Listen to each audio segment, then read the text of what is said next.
Spherical screen है जिसके ऊपर अभी हम कुछ अद्भुत ऐसे दृश्य देखने जाने वाले हैं जो शायद आपने आपके सपनों में इमेजिन किए होंगे। अगर बच्चे रोते हैं तो प्लीज आप उन्हें बाहर ले जाइए, अदरवाइज बाकी लोगों को डिस्टर्ब करें। सो देखिए, रात के आसमान में आपने तारे कई बार देखे। इन्हीं तारों के बीच हमारा सोलर सिस्टम यानी कि हमारा सौर मंडल बसता है। उसी सोलर सिस्टम के सभी मेंबर्स को आज हम यहाँ पे करीब से देखने वाले, उनके बारे में करीब से जानने वाले हैं।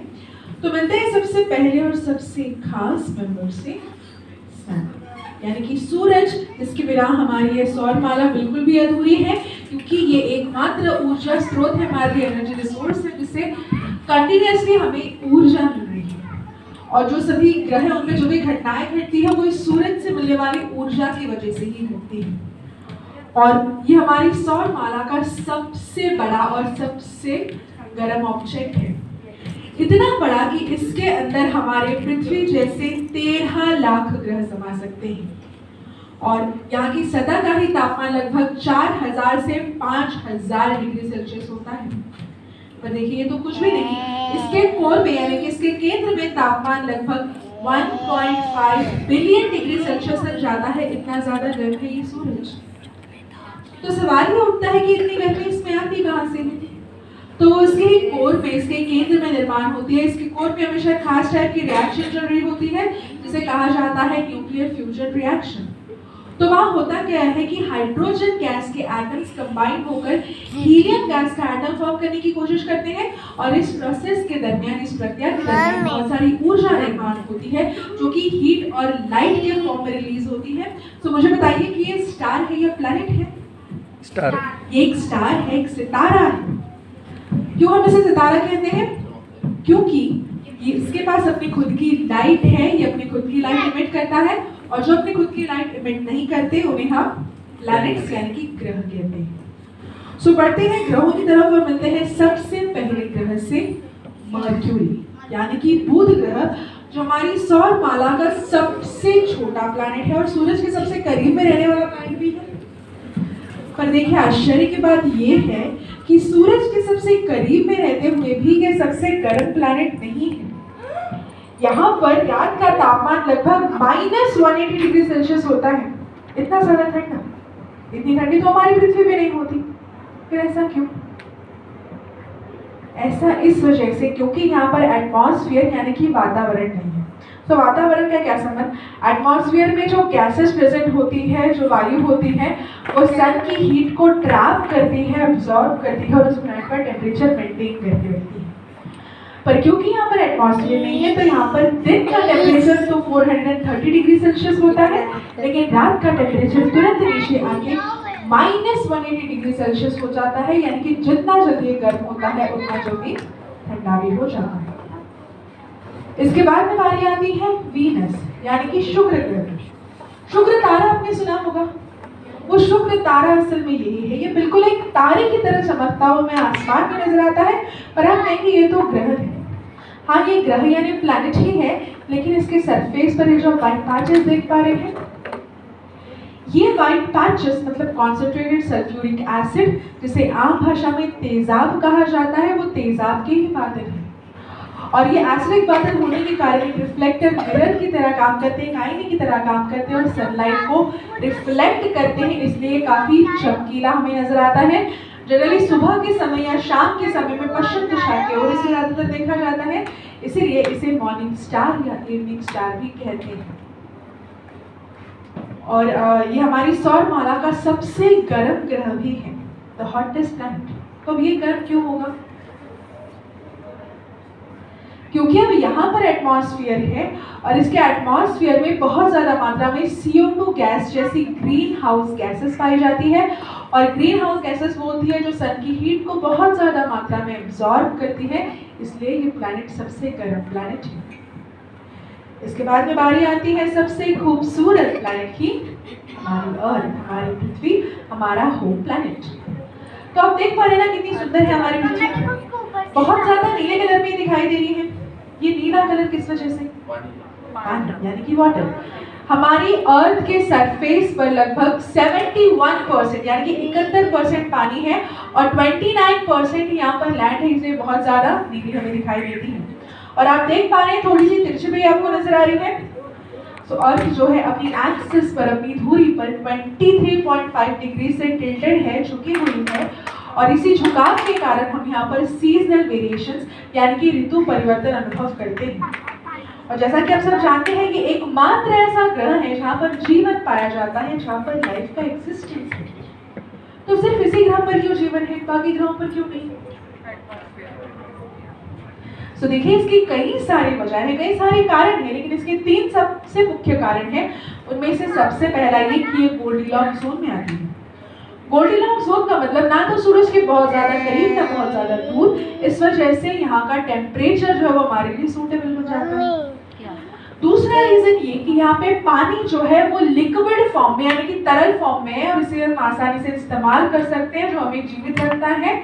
और तीसरी और सबसे खास वजह यहाँ पर एटमॉस्फेयर यानी कि वातावरण है। और इसके एटमॉस्फेरिक लेयर्स में ओजोन नाम की लेयर है जो सूरज से आने वाली घातक किरणों से, हार्मफुल रेडिएशन से हमें बचाती है, हमें प्रोटेक्ट करती है। और इसी वजह से इस ग्रह पर हम आराम से रह सकते हैं, बाकी किसी भी प्लैनेट पर ये मुमकिन नहीं होता। और इसके पास अपना एक नेचुरल सैटेलाइट है हमारे प्यारे चंदा मामा। ओके, तो देखिए वैसे तो बाकी सभी प्लैनेट्स के पास मून है, सिर्फ मर्क्यूरी और वीनस को छोड़ के। हाँ, और उनके मून्स को पहचानने के लिए उसके कुछ स्पेसिफिक नाम भी रखे गए हैं। तो हमारी अर्थ के मून का नाम क्या है आप जानते हैं? हमारी पृथ्वी का जो मून है, हमारी पृथ्वी का जो चांद है, उसका नाम है लूना। और ये हमारी पृथ्वी का ये भाग है। जब हमारी पृथ्वी बन रही थी तो वो भी एक आग का गोला थी और उस समय एक दूसरी सेलेस्टियल बॉडी आके उससे टकराई, उसका एक छोटा सा टुकड़ा बाहर निकल गया जो बाद में ये मून बन गया। तो हमारी पृथ्वी अभी भी पूरी तरीके से ठंडी नहीं हुई है, लेकिन ये चांद पूरी तरीके से ठंडा हो चुका है, अंदर से भी और बाहर से भी। ओके, और ये जब भी आप चांद को देखते हैं तो ज्यादातर ये काले धब्बों वाला भाग आपको दिखाई देता है। तो क्या आप जानते हैं ये काले धब्बे क्या है? ये काले धब्बे असल में इस मून के सरफेस पर का समंदर है, सी है, जिसका नाम है मारिया। ये इतना काला क्यों? ये काला इस वजह से कि जैसा मैंने कहा कि ये भी एक आग का गोला था, लावा से भरा हुआ था। वो लावा अभी पूरी तरीके से ठंडा होकर राख बन चुका है, वो सारी राख इसके अंदर भरी हुई है। और समंदर का भाग जो है थोड़ा सा गहरा होता है, डीप होता है, वहां तक लाइट प्रॉपरली पहुंचनी, इसलिए ये भाग हमें बहुत ज्यादा काला दिखाई देता है। लेकिन सोचने वाली बात ये कि इसका ये जो दूसरा भाग है, सबसे चमकीला भाग, ये हम हमारी पृथ्वी से नहीं देख पाते। ऐसा क्यों? ऐसा इस वजह से क्योंकि ये जब हमारी पृथ्वी के इर्द गिर्द घूम रहा है तब ये खुद के भी इर्द गिर्द घूमता है, जिसे हम रोटेशन एंड रिवॉल्यूशन कहते हैं। सो इस मून के केस में इसका रोटेशन एंड रिवॉल्यूशन टाइम लगभग सेम है, जो कि 27.5 डेज का होता है। इसी वजह से हमें सिर्फ इसका एक ही भाग पूरी तरीके से दिखता है, इसका दूसरा भाग हम पूरी तरीके से नहीं देख पाते। सो अर्थ के बाद में बारी आती है मार्स यानी कि मंगल ग्रह की, जिसे द रेड प्लैनेट के नाम से भी जाना जाता है, क्योंकि आप देख पा रहे हैं बहुत लाल दिखाई दे रहा है। तो इतना लाल क्यों होगा ये लाल इस कारण से क्योंकि इसकी मिट्टी में बहुत ज्यादा मात्रा में आयरन यानी कि लोहा पाया जाता है, और वो लोहा भी जंगीला लोहा होता है, रस्ट, इसलिए बहुत ज्यादा लाल हमें दिखाई देता है। और फिलहाल बहुत सारा रिसर्च इस प्लैनेट पर भी चल रहा है, क्योंकि साइंटिस्ट ऐसा मानते हैं कि शायद भविष्य में यहाँ पर भी जीवन पाया जा सकता है। तो वे ऐसा क्यों कहते हैं? क्योंकि देखिए इसके 2 कारण हैं। उनमें से सबसे पहला ये कि ये भी गोल्डीलॉक्स जोन में आता है, और दूसरा कारण ये कि यहाँ के जो 2 पोल्स हैं, 2 ध्रुव हैं, उन पोल्स पर पोलर आइस यानी कि बर्फ पाई गई है। और साइंटिस्ट ये भी कहते हैं कि इस पोलर आइस के नीचे बहुत ज्यादा मात्रा में पानी भी है, और वो पानी जब मार्स की सतह पर आएगा तो मार्स का 37% से भी ज्यादा पार्ट पानी से कवर हो सकता है। और जैसे ही यहाँ पानी आ जाएगा, धीरे धीरे यहाँ पे जीवन की उत्पत्ति भी शुरू हो जाएगी, लाइफ भी ग्रो होना शुरू हो जाएगी। और देखिए इस घटना को होने के लिए शायद कुछ और 1000 या लाख साल भी लग सकते हैं, फिलहाल ये मुमकिन नहीं है। और इस मार्स के पास 2 मून्स हैं, जिनमें से एक है फोबॉस और मार्स का दूसरा मून डीमॉस। ओके, सो ये दोनों मून्स वैसे तो आपको यहाँ स्फेरिकल यानी गोल दिखाई दे रहे हैं, लेकिन ये बिल्कुल भी गोल नहीं है, ये एकदम आड़े के आकार के हैं और काफी छोटे भी है हमारे मून से। सो ये जो सारे प्लैनेट्स हमने अब तक देखे ये सारे आते हैं एस्ट्रॉइड बेल्ट के अंदर, इसलिए इन्हें इनर प्लैनेट्स कहा जाता है। अब हम जाएंगे बेल्ट के बाहर और मिलेंगे सबसे बड़े प्लैनेट से जुपिटर, यानी कि बृहस्पति या जिसे हम गुरु ग्रह भी कहते हैं। सो देखिए जुपिटर जो है ये हमारे सोलर सिस्टम का सबसे बड़ा प्लैनेट है। इतना बड़ा, इतना विशाल काय कि इसके अंदर हमारे पृथ्वी जैसे 1300 ग्रह समा सकते हैं। और इसी के बड़े साइज की वजह से इसका ग्रेविटेशनल फोर्स यानी कि गुरुत्वाकर्षण शक्ति भी बहुत ज़्यादा है, और इसी शक्ति से ये सभी चीज़ों को अपनी तरफ आकर्षित करने की कोशिश करता है जो भी अंतरिक्ष से आती है और हमारी पृथ्वी तक नहीं पहुँचती। इसी वजह से हम और हमारी पृथ्वी दोनों ही सुरक्षित रह पाते हैं, और इसीलिए इसे हमारी पृथ्वी का गार्ड यानी कि रक्षक भी कहा जाता है। एंड जितना बड़ा ये साइज में है उतना ही फास्टेस्ट रोटेटिंग भी है। बहुत तेजी से ये अपनी एक्सिस पर, अपनी दूरी पर घूमता है, इतना तेजी से कि यहाँ का एक दिन से हमारे पृथ्वी के 10 घंटों के बराबर है। और इसी तेज घुमाव के कारण यहाँ पे बहुत सारे साइक्लोन्स यानी कि तूफान भी चलते रहते हैं। जो लहर सबको घूमती हुई नजर आ रही है वो सारे इसके सरफेस पर के तूफान है जो न जाने कितने सालों से यहाँ चल रहे हैं और आगे भी चलते रहेंगे, कभी रुकेंगे नहीं। ये तूफान इस वजह से भी नहीं रुकेंगे क्योंकि जुपिटर जो है ये एक गैस जायंट है, पूरा गैस से भरा हुआ है, इसलिए भी ये तूफान यहाँ पर मौजूद है। तो जुपिटर के पास वैसे तो टोटल 95 यानी कि 95 चंद्रमा है, लेकिन इसके 4 बड़े मून्स इसके इर्द गिर्द हमें दिखाई देते हैं, जिनमें से एक है आयो जो पूरा लावा से घिरा हुआ है। जुपिटर का दूसरा मून यूरोपा जो कि पूरा आइस ग्लेशियर्स यानी कि बर्फ से घिरा हुआ है। Third one Ganymede. माना जाता है कि गैनामिड जो है ये सबसे बड़ा मून है हमारे सोलर सिस्टम में जो जुपिटर के पास में है, और चौथा है कैलिस्ट्रो। तो ये जुपिटर के 4 बड़े मून है, लेकिन वैसे इसके पास टोटल 95 मून्स हैं। तो जुपिटर के बाद में बारी आती है सैटर्न यानी कि शनि ग्रह। तो क्या लगता है आपको ये सैटर्न है? हाँ ये सैटर्न ही है, पर कुछ मिसिंग लग रहा होगा। yes. इसके रिंग्स, इसके बल, सैटर्न की पहचान ही उसके रिंग्स से होती है, पर देखिए उन रिंग्स को यहाँ दिखाना हमारे लिए थोड़ा सा मुश्किल था। और जो भी आउटर प्लैनेट्स है, मतलब जुपिटर और उसके बाद के प्लैनेट्स, उन सभी के पास रिंग्स होते हैं, पर उनके पास 2 या 3 ही रिंग्स है, इसलिए वो इतनी क्लियरली हमें दिखाई नहीं देती।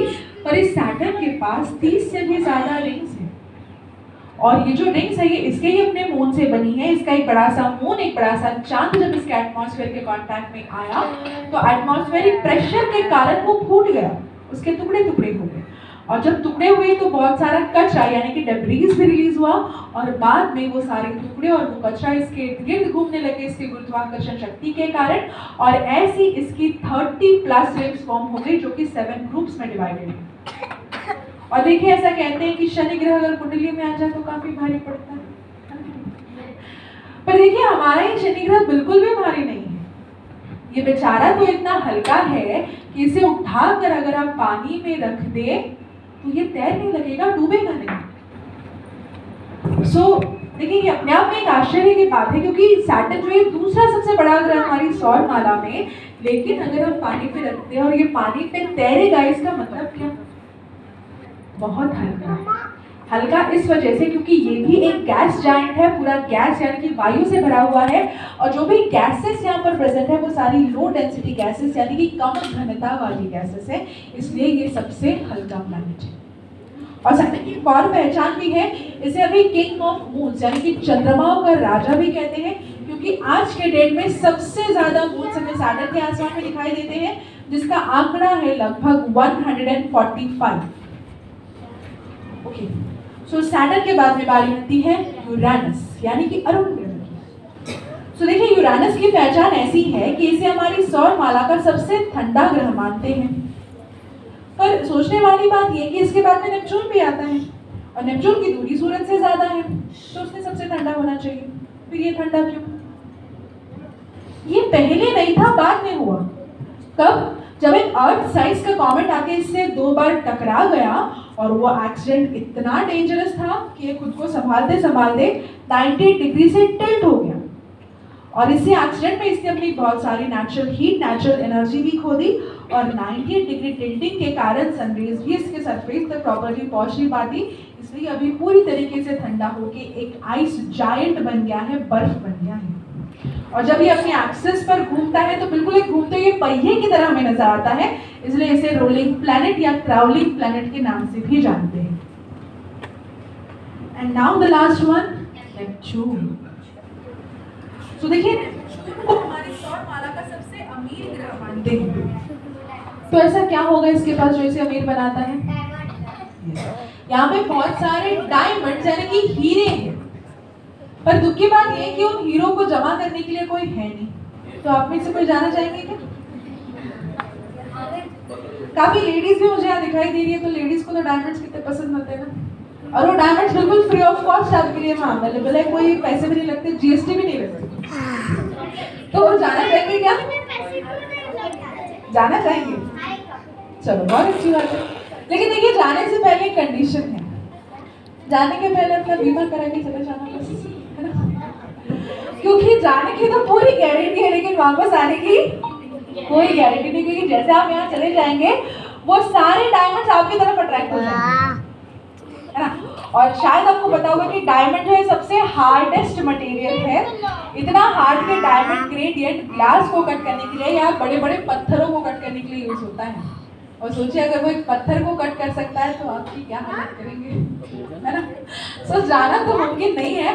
और ये डायमंड आते कहाँ से है? तो इसके ही एटमॉस्फेयर में जो मीथेन नाम की गैस प्रेजेंट है, जिसके वजह से इसका ब्लूइश कलर आपको नजर आ रहा है, वो मीथेन गैस ही एटमॉस्फेरिक प्रेशर के कारण कंडेंस हो जाती है, कंडेंस होकर क्रिस्टल्स फॉर्म करती है, जिसे हम डायमंड्स कहते हैं। तो ये ऐसे 8 ग्रह हमारी सौर माला में है, लेकिन इनके साथ एक और भी था पहले, प्लूटो, जिसे अभी प्लैनेट की कैटेगरी से हटाकर ड्वार्फ प्लैनेट यानी कि बौने ग्रह की कैटेगरी में डाल दिया गया। तो ऐसा क्यों हुआ होगा? ऐसा इसीलिए हुआ क्योंकि इंटरनेशनल एस्ट्रोनॉमिकल यूनियन ने प्लैनेट्स की एक डेफिनेशन बनाई और उन्होंने कहा कि हम प्लैनेट उसी ऑब्जेक्ट को कह सकते हैं जिसका अपना एक डिफाइंड ऑर्बिट होगा, एक स्वतंत्र कक्ष होगा और वो अपने ही ऑर्बिट में घूमेगा, दूसरे प्लैनेट के ऑर्बिट में इंटरफेयर नहीं करेगा। कहाँ इसने गड़बड़ कर दी? यह नेपच्यून के ऑर्बिट में कभी कभी एंटर कर जाता है, उसके ऑर्बिट को क्रॉस कर लेता है, इसलिए इसे प्लैनेट कैटेगरी से हटाकर ड्वार्फ प्लैनेट की कैटेगरी में डाल दिया गया। और ऐसे टोटल 5 ड्वार्फ प्लैनेट भी हमारे सोलर सिस्टम में है। एक जो है वो एस्टेरॉइड बेल्ट के अंदर आता है जिसका नाम है सिरिस, और बाकी सारे नेपच्यून के बाद में आते हैं जिसमें है प्लूटो, इरिस, मैकमेक एंड हॉगला। तो इसी के साथ हमारा ये शो साइंस और थियरी समाप्त होता है। आशा है आप सभी को पसंद आया होगा। धन्यवाद।